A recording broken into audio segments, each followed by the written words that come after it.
অন্তর্বর্তী সরকারের প্রধান উপদেষ্টা ডক্টর মোহাম্মদ ইউনূসের সাথে বৈঠক করতে যমুনায় প্রবেশ করেছেন বিএনপি মহাসচিব মির্জা ফখরুল ইসলাম আলমগীরের নেতৃত্বে ৩ সদস্যের প্রতিনিধি দল। সন্ধ্যা ৬টা ৫ মিনিটে তারা প্রধান উপদেষ্টার বাসভবন যমুনায় প্রবেশ করেন। বিএনপি মহাসচিব ছাড়াও যমুনায় এসেছেন দলটির স্থায়ী কমিটির সদস্য সালাউদ্দিন আহমেদ ও অবসরপ্রাপ্ত মেজর হাফিজ উদ্দিন আহমেদ বীর বিক্রম। বৈঠকে দেশের চলমান পরিস্থিতি নিয়ে আলোচনা করা হবে। সেই সাথে সরকারের নির্বাচনী রোডম্যাপ সংস্কার ইস্যুতেও আলোচনা হবে বলে জানা গেছে।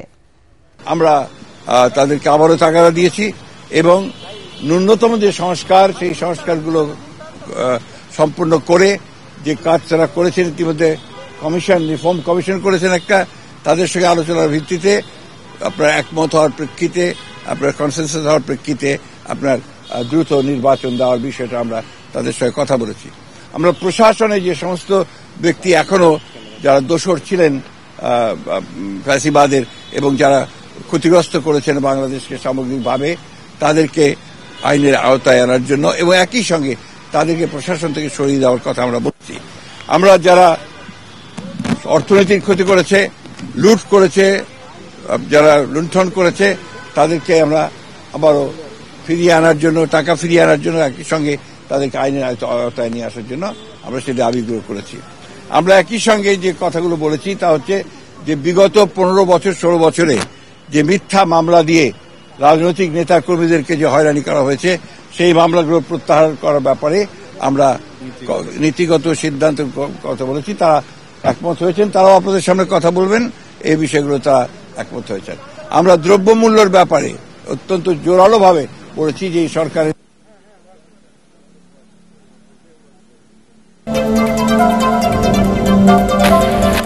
চলমান অর্থনীতি সংকটে নীতি সুদ হার 10 ভাগ অপরিবর্তিত রেখেই নতুন মুদ্রানীতি ঘোষণা করলেন Bangladesh bank governor doctor Ahsan H Mansur. যেখানে বেসরকারি খাতে ঋণের প্রবৃদ্ধি ধরা হচ্ছে 9.8%। তিনি জানান, চ্যালেঞ্জ থাকলেও জুনের মধ্যে মূল্যস্ফীতি 7 থেকে 8 ভাগে নেমে আসতে পারে। পাচারকৃত অর্থ উদ্ধারের সর্বোচ্চ চেষ্টা করা হচ্ছে বলেও জানান বাংলাদেশ ব্যাংক গভর্নর। শারফুল আলমের রিপোর্ট। অন্তর্বর্তীকালীন সরকারের এবং বর্তমান গভর্নরের প্রথম মুদ্রানীতি ঘোষণা করল বাংলাদেশ ব্যাংক। নিত্য প্রয়োজনীয় পণ্যের ঊর্ধ্বগতির মধ্যেই বড় ধরনের তেমন কোনো পরিবর্তন ছাড়াই 2024-25 অর্থ বছরের দ্বিতীয় মেয়াদে সংকটকালীন অর্থনীতির মধ্যেই এই মুদ্রানীতি ঘোষণা করা হলো। এতে নীতি সুদ হার কমানোর প্রস্তাব থাকলেও নতুন মুদ্রানীতিতে তা 10 ভাগেই অপরিবর্তিত থাকছে। এছাড়া বেসরকারি খাতে ঋণের প্রবৃদ্ধি অপরিবর্তিত রেখে 9.8%ই রাখা হয়েছে। তবে গেল ডিসেম্বরে বেসরকারি খাতে ঋণের প্রবৃদ্ধি অর্জিত হয়েছে 7.3 বলে জানিয়েছে বাংলাদেশ ব্যাংক। এটার মূল কারণটা হচ্ছে যে ব্যালেন্স অফ পেমেন্টে আমরা যখন দেখি আমরা একটা স্বস্তির জায়গায় আছি। আমাদের কারেন্ট অ্যাকাউন্টে এখন উদ্বৃত্ত আছে, স্বল্প হলেও উদ্বৃত্ত। গত বছর এই সময় এটা একটা বড় ঋণাত্মক একটা ভাব ছিল, একটা বড় রকমের ড্রেন হচ্ছিল কারেন্ট অ্যাকাউন্টের থ্রুতে। 2 নম্বর যদি আমরা দেখি, ফাইন্যান্সিয়াল অ্যাকাউন্টেও আমরা একটা বড় উদ্বৃত্ত আছে 1.5 বিলিয়নের মতো। তো সেটাও আমাদেরকে কনফিডেন্স দিচ্ছে যে আমাদের যে ফ্লো অফ ফান্ড ওভারঅল, সেটা বৈদেশিক সাহায্য থেকেই আসুক, এফডিআই থেকেই আসুক, কোনোটা কম আসবে কোনোটা বেশি আসবে, সব মিলিয়ে আমরা একটা সন্তোষজনক অবস্থায় আছি, একটা সারপ্লাস পজিশনে আছি। মূল্যস্ফীতি নিয়ন্ত্রণের চ্যালেঞ্জকে মাথায় রেখেই বাংলাদেশ ব্যাংক এবারের মুদ্রানীতি প্রণয়ন করেছে। তবে গভর্নরের আশা, জুনের মধ্যেই মূল্যস্ফীতি 8% এবং 2026 সালের শুরুতে তা কমে 5 ভাগে নেমে আসতে পারে। ইনফ্লেশনটা যেন জুন মাসের শেষে, অর্থাৎ জুন মাসের ডাটা যখন আসবে, এটা যেন 7-8%-এর মধ্যে থাকে। এটা প্রথম থেকে আমি বলছি, এখনো সেটাই বলছি। আমার মনে করি যে আমাদের যে এক্সপেকটেশন, সেটাতে বড় কোনো পরিবর্তন এখনো হয় নাই। আমাদের যে উদ্দেশ্য ছিল যে এক্সচেঞ্জ রেটকে স্টেবল করব আমরা, সেখানে আমরা মনে করি যে আমরা মোটামুটিভাবে সাকসেসফুল। দুর্বল ব্যাংকগুলোকে আরো তারল্য সহায়তা দেয়া এবং 1 থেকে 1.5 বছরের মধ্যে ব্যাংক সংস্কারের কাজ শেষ হবে বলেও আশা প্রকাশ করেন governor Ahsan H Mansur. Sharful Alam, ATN Bangla, Dhaka. Bashundhara ডায়াপেন্ট এখন আরো উন্নত। এই hot air through top sheet দ্রুত শোষণ করে সোনামণিকে দেয় কোমল অনুভূতি। যারা বিশৃঙ্খলা সৃষ্টি করে দেশ নিয়ে ষড়যন্ত্র করবে তাদের বিরুদ্ধে কঠোর ব্যবস্থা নেওয়ার হুঁশিয়ারি দিয়েছেন প্রধান উপদেষ্টা ডক্টর মোহাম্মদ ইউনূস। তার আশঙ্কা, পতিত স্বৈরাচার আওয়ামী লীগ পতন মেনে নিতে না পেরে সামনে আরও বিশৃঙ্খল পরিস্থিতি তৈরি করতে পারে। এজন্য সবাইকে সচেতন থাকার তাগিদ দেন তিনি। জুলাই আন্দোলনে শহীদ পরিবার এবং আহতদের সঙ্গে মতবিনিময় শেষে ডক্টর ইউনূস বলেন, ২৪ গণ অভ্যুত্থানের শহীদ ও আহতরাই ইতিহাসের স্রষ্টা। আরও জানাচ্ছেন আদ্দিন সজীব।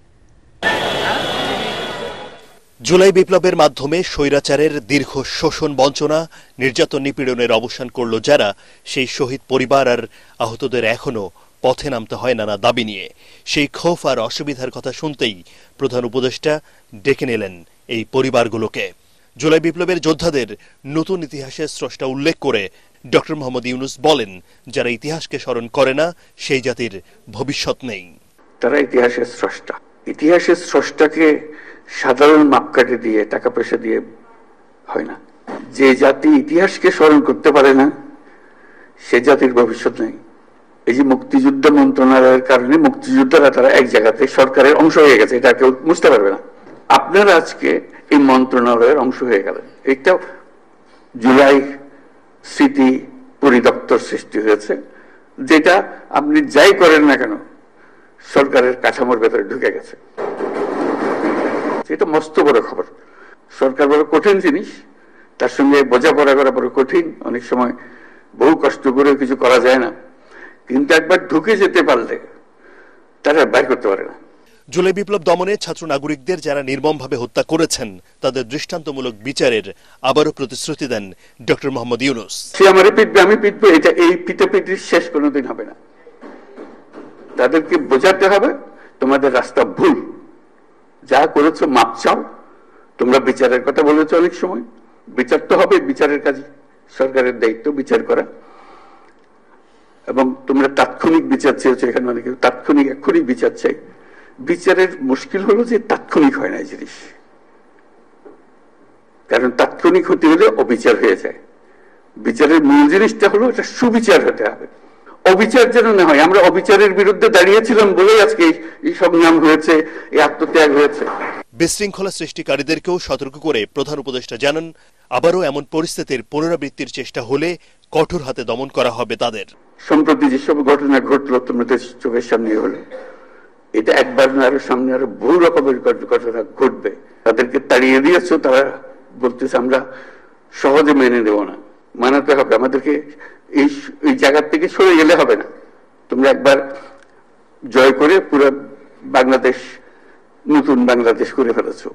এই নতুন বাংলাদেশের ভেতরে যারা গন্ডগোলের সৃষ্টি করতে পারে তাদেরও নিশ্চিহ্ন করবো আমরা।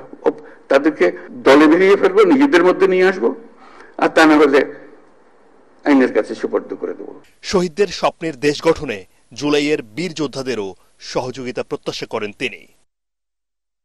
আদ্দিন সজীব, এটিএন বাংলা, ঢাকা।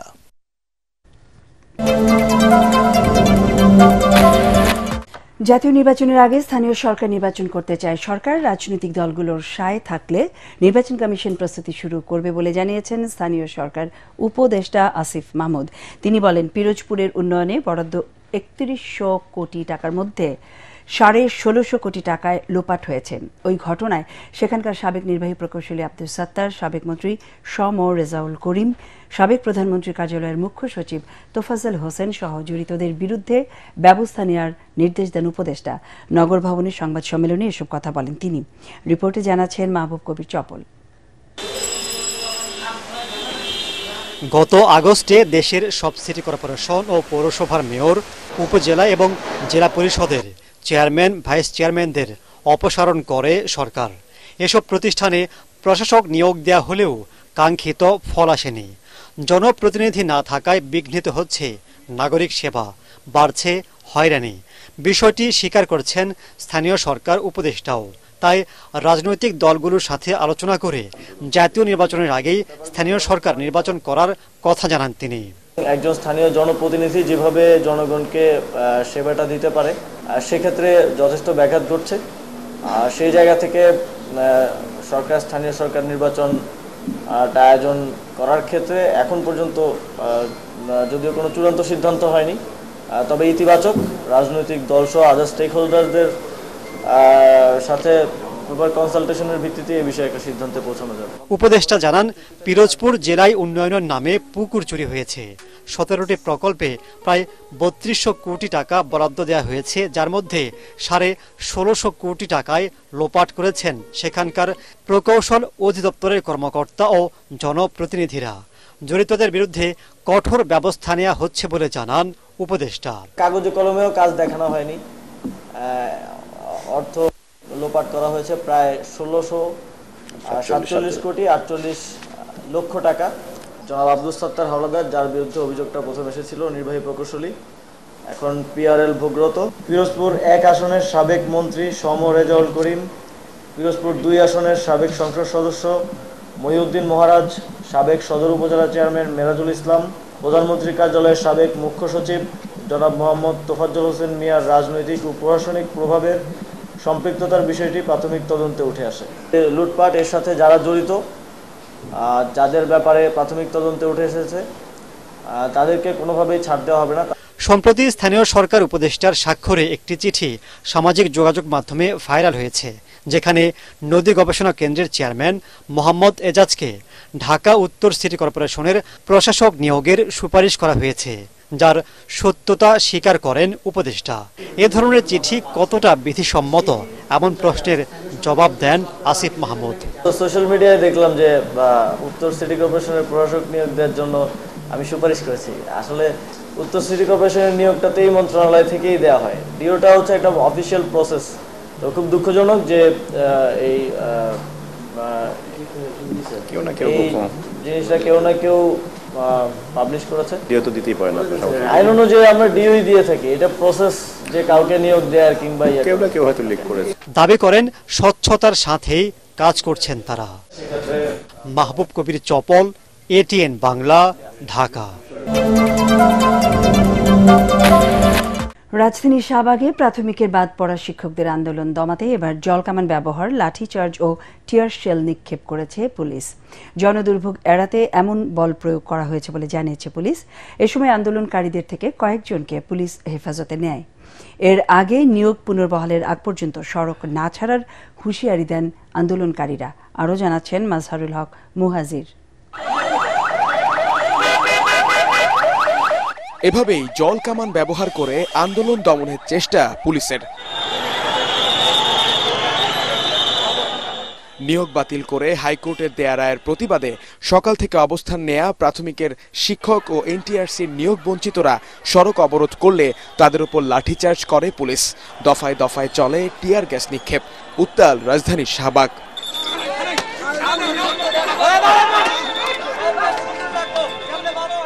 এতে আহত হন কয়েকজন। এছাড়াও জিজ্ঞাসাবাদের জন্য পুলিশি হেফাজতে নেওয়া হয় আন্দোলনকারীদের অনেককে। পুলিশি ধাওয়া লাঠিচার্জের মধ্যেও দাবি দেওয়া নিয়ে সড়কে অনড় অবস্থানে থাকে আন্দোলনকারীরা।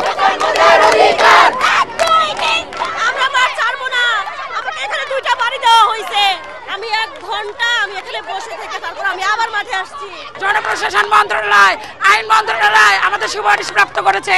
আমরা তো তাদেরকে বলছিলাম না যে আমাদের সুপারিশ প্রাপ্ত করেন। আমরা এখানে অবস্থান করছি, ওনারা একবার না একাধিকবার, শুধু জল কামান না এমনকি লাঠিচার্জ আমাদের উপরে তারা করছে এই জায়গা ত্যাগ করার জন্য। দিন ধরে আমরা প্রেস ক্লাবে পরে পরে মশার কামড় খাচ্ছি। আমরা কি মানুষ না? আমরা কি দোষ করছি? আমাদের এই ইউনিট সরকারি রাষ্ট্রীয়ভাবে স্বীকৃতি প্রদান করছে, তাহলে আমাদের কেন আবার চাকরি নিয়ে যাচ্ছে আমাদের কাছ থেকে? আমরা তো কোনো অন্যায় করিনি। পুলিশ জানায় জনদুর্ভোগ এড়াতে বল প্রয়োগে বাধ্য হন তারা। যারা এখানে বেশি উচ্ছৃঙ্খল আচরণ করেছে, যাদেরকে আমরা থামাইতে পারতেছি না, কিছু আমরা রেহাজা রাখছি। আমরা পরবর্তীতে সিদ্ধান্ত দেবো, যদি সেরকম আমরা ছেড়ে দেবো। আর যদি দেখি এরা বেশি ঝামেলা করে ফেলে তখন আমরা মামলা থেকে যাবো। এদিকে বিকেল নাগাদ শাহবাগ চত্বর ছেড়ে যেতে না চাইলে আবারও আন্দোলনকারীদের ছত্রভঙ্গ করে দেয় আইন শৃঙ্খলা বাহিনী। মাজহারুল হক মুহাজির, ATN Bangla, Dhaka.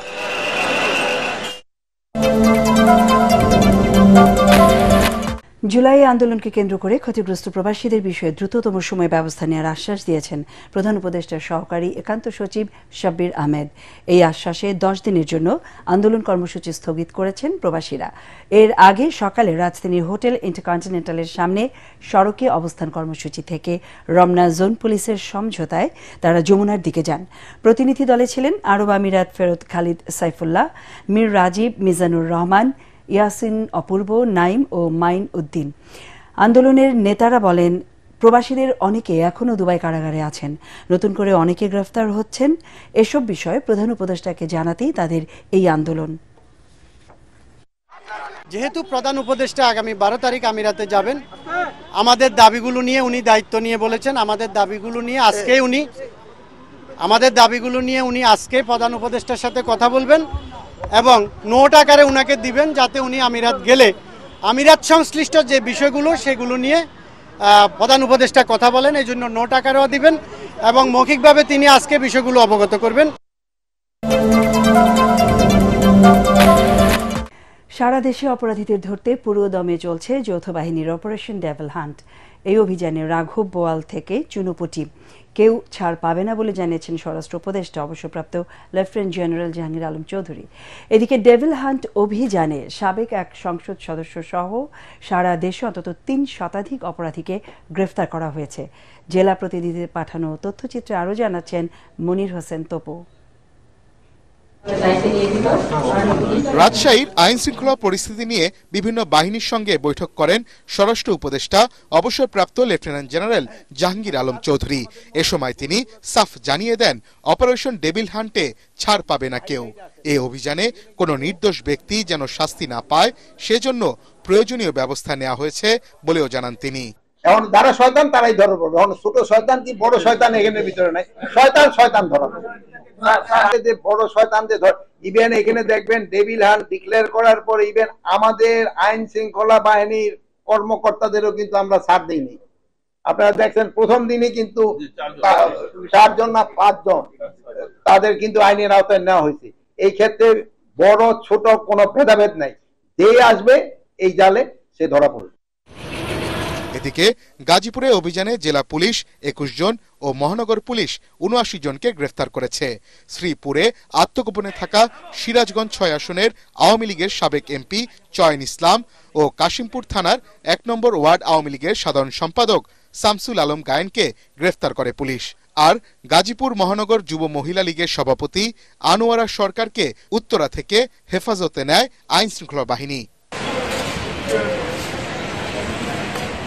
Operation devil হান্টের দ্বিতীয় দিনে জামালপুরে 6 জনকে গ্রেফতার করা হয়েছে।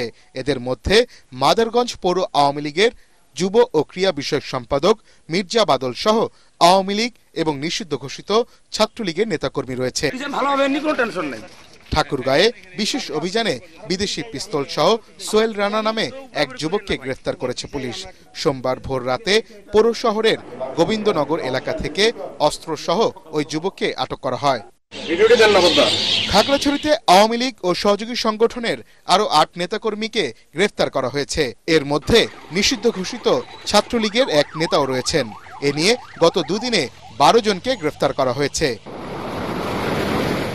এদিকে ভোররাতে যৌথ বাহিনী অভিযান চালিয়ে মোংলার চাঁদপাই এলাকা থেকে গ্রেফতার করা হয়েছে যুবলীগ, স্বেচ্ছাসেবক লীগ, ছাত্রলীগের 3 নেতাকর্মীকে। দুষ্কৃতিকারীদের গ্রেফতারে সারা দেশে অভিযান অব্যাহত রেখেছে operation devil hunt. Monir Hossain Tapu, ATN Bangla.